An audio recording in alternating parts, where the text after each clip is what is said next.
بعد ہم اگلے سوال کی جانب چلتے ہیں، اور سوال یہ ہے کہ آغا اگر ایک شخص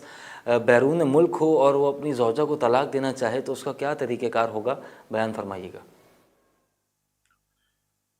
ایک تو ہماری دعا ہے کہ کسی بھی گھر میں اس طرح کے حالات نہ بنے، ناچاقی نہ ہو کہ جس سے طلاق کی نوبت آئے، کیونکہ حدیث کے مطابق جب کسی خاتون کو طلاق دی جاتی ہے تو عرش الہی جو ہے وہ ہل جاتا ہے۔ لیکن بعض حالات، بعض موقعات یہ جو ہے نا وہ یہ ناپسندیدہ عمل جو ہے ناگزیر ہو جاتا ہے، کرنا ہی پڑتا ہے، چونکہ روایات میں ہے کہ جائز اعمال میں سب سے ناپسندیدہ عمل جو ہے وہ طلاق ہے۔ تو ہماری دعا ہے کہ اللہ تعالیٰ سب گھروں کو آباد رکھے اور یہ نوبت نہ آئے۔ خدا نخواستہ اگر یہ نوبت آتی ہے تو اس کا طریقہ یہ ہے کہ باہر بیٹھ کے اپنے ہی ملک میں کسی ذمہ دار عالم دین کو وکالت دے دے، اسے کہیں کہ میں آپ کو وکیل بناتا ہوں کہ آپ میری بیوی کے صیغہ طلاق جاری کریں۔ اب اس عالم دین کی ذمہ داری یہ ہے کہ وہ کسی طریقے سے یا اس کے میاں کے ذریعے سے، جنہوں نے ان کو وکیل بنایا ہے، جو وکیل بناتا ہے وہ موکل کہلاتا ہے، اور جس کو وکیل بنایا جاتا ہے ظاہر ہے وہ وکیل کہلاتا ہے، وہ اس کے میاں کے ذریعے یا کسی اور ذریعے سے وہ یہ کنفرم کرے کہ جو ہے وہ ماہواری کے دن نہیں ہے، وہ پاک ہے، ان دنوں میں وہ نماز وغیرہ پڑھتی ہے، یہ کنفرم کرے۔ اور اس کے علاوہ دو عادل آدمی جن کے پیچھے نماز پڑھی جا سکتی ہے، گناہ کبیرہ نہ کرتے ہوں، بار بار صغیرہ بھی نہ کرتے ہوں، دو عادل گواہوں کو سامنے بٹھا کے وہ صیغہ طلاق جاری کرے، یا وہاں بھی کسی کو بنایا جا سکتا ہے۔ لیکن یہ جو ہے نا یہ ضروری ہے، یہ قرآن کی آیت ہے، سورہ طلاق کی آیت نمبر 2 ہے کہ اگر کوئی اپنی بیوی کو طلاق دینا چاہتا ہے تو فَاشْهَدُوا ذَوُو عَدْلَیْن مِنکُم، تو طلاق جب صیغے جاری ہو رہے ہوں تو دو عادل جو ہے ان کو گواہ بننا چاہیے۔ گواہوں کی یعنی وہ گواہی کے بغیر ہماری فقہ میں طلاق نہیں ہوتی۔ البتہ نکاح میں بہتر ہے کہ گواہ ہوں، لیکن نہ بھی ہوں تو نکاح ہو جاتا ہے۔ طلاق جو ہے وہ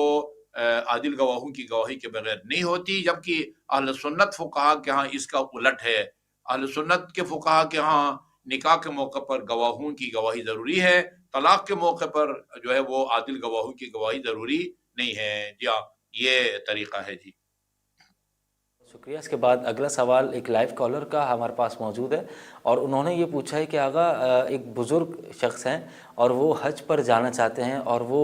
پیدل نہیں چل پاتے، تو عرفات کے میدان میں جو پیدل چلنا پڑتا ہے یا دیگر مقامات پہ پیدل چلنا پڑتا ہے وہاں وہ پیدل نہیں چل پائیں گے، تو اس کا کوئی متبادل وہ استعمال کر سکتے ہیں، مثلا ویل چیئر وغیرہ وہ استعمال کر سکتے ہیں یا نہیں، اس کی وضاحت فرمائیے گا۔ دیکھیں جی، سب سے پہلے تو آپ کو یہ معلوم ہونا چاہیے کہ حج کے دوران کسی عمل میں بھی پیدل چلنا شرط نہیں ہے، حتیٰ خانہ کعبے کا طواف بھی ایک صحت مند آدمی بھی ویل چیئر پر کر سکتا ہے۔ حدیث میں ہے رسول خدا سواری پر بیٹھ کے خانہ کعبے کا طواف کرتے تھے، سواری پر بیٹھ کے، اس لیے نہیں کہ وہ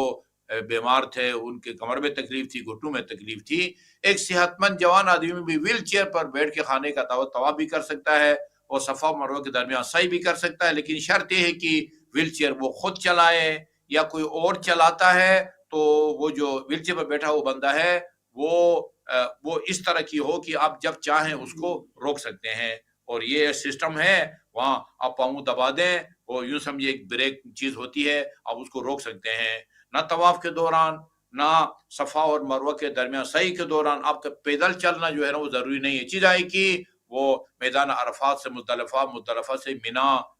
یا مینا سے پھر آگے آپ کے شیطان جہاں مارتے ہیں جمرات، کہیں بھی آپ کا پیدل چلنا جو ہے وہ ضروری نہیں ہے، حتیٰ طواف اور سعی کے درمیان۔ تو میدان عرفات میں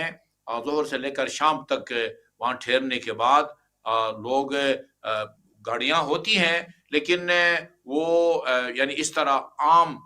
آسانی سے دستیاب نہیں ہوتی، زیادہ انتظار کرنا پڑتا ہے، اور پھر سیٹ بائی سیٹ جو ہے نا وہ جگہ نہیں ملتی ہے، یعنی بہت سارے لوگوں کو کھڑے ہو کے سفر کرنا پڑتا ہے، اور پیدل چلنے میں ثواب بھی ہے، اس لیے لوگ اپنی مرضی سے اور شوق سے پیدل میدان عرفات سے مزدلفہ جا رہے ہوتے ہیں، اور مزدلفہ سے لے کر مینا تک تو لوگوں کی اکثریت جو ہے وہ پیدل ہی جا رہی ہوتی ہے، اس لیے نہیں کہ پیدل کر چلنا ضروری ہے، اس لیے کہ وہاں گاڑیاں نہیں چلتی ہے۔ وہ شاد و نادر کوئی عرب ممالک کے لوگ جو ہے نا وہ گاڑیاں کرتے ہیں تو وہ ان کو مینا تک لے جاتی ہیں، ورنہ لوگ اکثر پیدل ہی چلتے ہیں، لیکن اس لیے نہیں کہ پیدل چلنا ضروری ہے۔ آپ کو پریشان نہیں ہونا چاہیے، ویل چیئر پر آپ آرام سے جائیں، صحت مند آدمی بھی ویل چیئر پر جو ہے نا وہ طواف اور